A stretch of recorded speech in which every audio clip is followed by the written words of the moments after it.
Hello SSC শিক্ষার্থী বন্ধুরা, I hope all are doing well and pretty fine by the grace of Almighty. So আজকেও আমরা with close practice করব আর এটা হচ্ছে বরিশাল বোর্ড 2024 সালের প্রশ্নটি। ওকে, সো আমি উপরের এগুলোর যেগুলো একটু দরকার বেশি আমি ওগুলো বাংলাগুলো লিখে রেখেছি আর আমি অন্যগুলো বলে দিচ্ছি। আর এখানে তো কিছু অংশ বঙ্গানুবাদ করেই দেওয়া আছে। সো চলো without dealing any time let's solve it. এখানে কি বললো? ফিমেল মানে হচ্ছে স্ত্রী বা মহিলা, এরকম কিছু অর্গান মানে হচ্ছে আমাদের বডির অঙ্গ প্রত্যঙ্গ। অন কোনো কিছুর উপরে ব্যবহার করতে সাধারণত আমরা এই প্রিপোজিশন অন ব্যবহার করি। প্রিভেল মানে বিরাজ করা।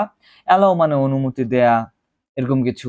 তারপর নো একটা ডিটারমিনার না। কজ মানে হচ্ছে কারণ বা কারণে। বাইটস মানে হচ্ছে কামড়। ব্রিড মানে হচ্ছে জন্মানো বা জন্ম দেয়া। আর এ হচ্ছে একটা আর্টিকেল বা ডিটারমিনার। এই হচ্ছে কথা। চলো আমরা একটু দেখে নিই এখানে কি বললো। ডেঙ্গু ফিভার ইজ, ডেঙ্গু জ্বর হচ্ছে ট্রপিক্যাল ভাইরাস, গ্রীষ্মমণ্ডলীয় একটা ভাইরাস ইনফেক্টেড, গ্রীষ্মমণ্ডলীয় বা গরম কোনো জায়গার ভাইরাস জনিত একটা রোগ। এটা একটা ডিজিজ, এটা একটা রোগ। ওকে, তাহলে ডেঙ্গু ফিভার ইজ জাস্ট এখান থেকে আমরা এটা নিয়ে নিলাম, is a tropical virus infected disease. এটা হচ্ছে একটা গরম অঞ্চলের ভাইরাস জনিত রোগ। ইট ইজ, এটা dash in more than 110 countries, তাই তো? এটা 100টিরও বেশি দেশে ছড়িয়ে পড়েছে বা বিরাজ করছে, এরকম কিছু একটা কথা। সো এটা প্রেজেন্ট কন্টিনিউয়াস টেন্সে হবে। যেমন আমি কি করতেছি, I am recording a video, আমি একটা ভিডিও রেকর্ড করতেছি। ঠিক এরকমই এই ডেঙ্গু ফিভারটাও কি করতেছে, বিরাজ করতেছে। সো এটা প্রেজেন্ট কন্টিনিউয়াস টেন্সের উদাহরণ। আই এম রিডিং, ঠিক এরকমই, বা আই এম রেকর্ডিং, ঠিক এরকম। ইট ইজ প্রিভেইল থেকে হয়ে যাবে prevailing. Okay, prevailing, prevailing. Okay, prevailing. It is prevailing in more than 110 countries. It is dash by dengue virus, এটা ডেঙ্গু ভাইরাসের কারণে হয়। আমরা জানি কজ মানে কারণ বা কারণে। সো এটা একটা প্যাসিভ ভয়েস, আমরা এটাই জানি। যে যেমন ধরো যদি আমি বলতাম rice is eaten by me, তো আমরা স্পষ্ট বুঝতে পারতাম এখানে রাইস ইজ, এবার এটা এখানে ভার্বের 3 নাম্বার ফর্ম দিতে হবে। ঠিক এরকমই ইট ইজ, এবার এই কজকে আমাকে 3 নাম্বার ফর্ম বানাইতে হবে, যে এরকম ইট ইজ কজ থেকে হয়ে যাবে caused. It is caused by dengue virus, এটি ডেঙ্গু ভাইরাসের কারণে হয়। দ্য ফিভার, তাই তো, জ্বর, ইজ স্প্রেড, যে বাই ড্যাশ অ্যাডিস মসকুইটো, আমরা জানি এটা স্ত্রী অ্যাডিস মশার এই জ্বরটাকে কি করে দেয়, ছড়িয়ে দেয়, তাই তো। বা স্ত্রী অ্যাডিস মশা দ্বারা জ্বর ছড়ায়। এই জ্বরটা ছড়ায় মূলত হচ্ছে স্ত্রী অ্যাডিস মশা। তো এই স্ত্রী জাতীয় বললে কি বোঝাচ্ছে, এখানে ফিমেল, জাস্ট এটা একটা নাউন অ্যাডজেক্টিভ হয়ে যাচ্ছে। By female Aedes mosquito. When the mosquito dash a man, যখন একটা মশা মানুষকে কি করে, dash the virus enters the blood cell, ওই ভাইরাসটা আমাদের বডিতে কি করে, প্রবেশ করে। তার মানে যখন মসকিটো কি করে, কামড়ায় একটা মানুষকে, কামড়ানোর ভার্ব কি, বাইট। সো এখানে যোগ করে দেয় আছে। সো আমরা জাস্ট এখানে কি ব্যবহার করব, bites, B I T S. When the mosquito, যখন ওই স্ত্রী মশাটি একটা মানুষকে কামড়ায়, the virus enters the blood cells, ভাইরাসটি ব্লাড সেলে প্রবেশ করে। গ্রোজ র্যাপিডলি, খুব দ্রুত ভাবে ছড়িয়ে পড়ে। অ্যান্ড অ্যাটাকস, এবং আক্রমণ করে। Many dash of the body, তা আমাদের অর্গানগুলোতে আক্রমণ করে। সো মেনি ডিটারমিনার, এবার এই নাউনটা আমরা নিয়ে নেব organs. Okay, many organs of the body.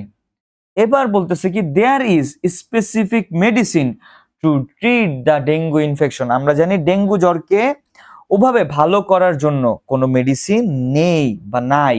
So আমরা এখান থেকে ডিটারমিনারটা নিয়ে নিব, there is no specific medicine to treat, এটা প্রতিরোধ করতে ডেঙ্গু ইনফেকশন। সো সুতরাং উই মাস্ট পুট, আমাদেরকে অবশ্যই পুট এমফাসিস মানে হচ্ছে জোর দেওয়া, এমফাসিস মানে জোর দেওয়া, আর এটা একটা অ্যাপ্রোপ্রিয়েট প্রিপোজিশন। এমফাসিস অন মানে হচ্ছে কি দেওয়া, জোর দেওয়া। So we must put emphasis on preventive measures, আমাদের মানে প্রতিরোধমূলক ব্যবস্থা যেটা আছে, যেটাকে প্রতিরোধ করতে হবে, এরকম ব্যবস্থার উপরে কি দিতে হবে, জোর দিতেই হবে। ফর দিস, এটার জন্য, এটার জন্য উই মাস্ট, আমাদেরকে অবশ্যই কিপ, রাখতে হবে, আওয়ার সারাউন্ডিংস, আমাদের চারপাশ ক্লিন রাখতে হবে, টু স্টপ, বন্ধ করতে, dash of mosquitoes, dash of Aedes mosquito. তার মানে অ্যাডিস, আমরা এই যে যদি সারাউন্ডিং কে ক্লিন রাখি, তার মানে অ্যাডিস মশা আর জন্ম নিতে পারবে না, মানে এটা বন্ধ হয়ে যাবে, ব্যাপারটা এরকম। সো আমরা এই স্টপ একটা ভার্ব, ইনফিনিটিভ, এখানে একটা ভার্ব, আর ব্রিড মানেও কিন্তু জন্ম দেয়া, ব্রিড একটা ভার্ব। সো আমরা এখানে নিয়ে আগে তারপরে বলতেছি, BREED, ব্রিড। সো বেসিক্যালি এখনো হবে না, আমাদেরকে আরো একটু কাজ করতে হবে। যেমন আই লাইক, আমি পছন্দ করি, প্লে থেকে playing, I like playing cricket. ধরো এখানে কেনই বা আমি আইএনজি যোগ করলাম, বিকজ এটা একটা সিম্পল সেন্টেন্স, আর আমরা জানি সিম্পল সেন্টেন্সে কখনো দুইটা ভার্ব পাশাপাশি বসে না, সো একটার সাথে আইএনজি যোগ করে দিতে হয়।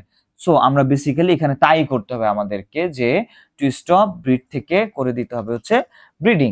ওকে, যে ফর দিস, আমাদের যে এই যে প্রতিরোধমূলক ব্যবস্থা জোর দিব আমরা, সো এটার জন্য we must keep our surroundings clean, আমাদের চারপাশকে কি রাখতে হবে, পরিষ্কার রাখতে হবে, টু স্টপ, বন্ধ করতে, জন্মানো, অফ অ্যাডিস মসকিউটো, অ্যাডিস মশার জন্মানো বন্ধ করতে হবে। এগেইন, আবার উই মাস্ট নট, আমাদের অবশ্যই করা উচিত না, accumulate water in open space for more than 2 days। Accumulate মানে হচ্ছে ঘনীভূত হওয়া বা জমা, মানে জমা এরকম কিছু একটা, মানে যে পানি জমে থাকে না এরকম, যে উই মাস্ট নট, এবার মাস্ট একটা মডাল ভার্ব, আমাকে এখানে একটা ভার্বই নিতে হবে। সো এখানে আমরা এই ভার্বটা নিয়ে নেব অ্যালাউ, যে আমরা কি করতে পারি না, আমরা অ্যালাউ করতে পারি না, এটাকে অনুমতি দিতে পারি না, বা এটা করতে পারি না, টু অ্যাকুমুলেট, পানিকে জমতে দেওয়া, in any open space for more than 2 days, 2 দিনের বেশি পানি জমতে দিতে আমরা পারি না। আর এগুলো না করতে পারলেই আমাদের ডেঙ্গু মশা কমে যাবে, বা অ্যাডিস মশা কমে যাবে, ডেঙ্গু জ্বর কমে যাবে।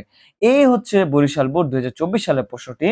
আশা করি তোমরা একটুখানি প্র্যাকটিস করবে, এগুলো একটু প্র্যাকটিস করলে পারা যায়। তো সবাই ভালো থাকো, সুস্থ থাকো, god bless all of you.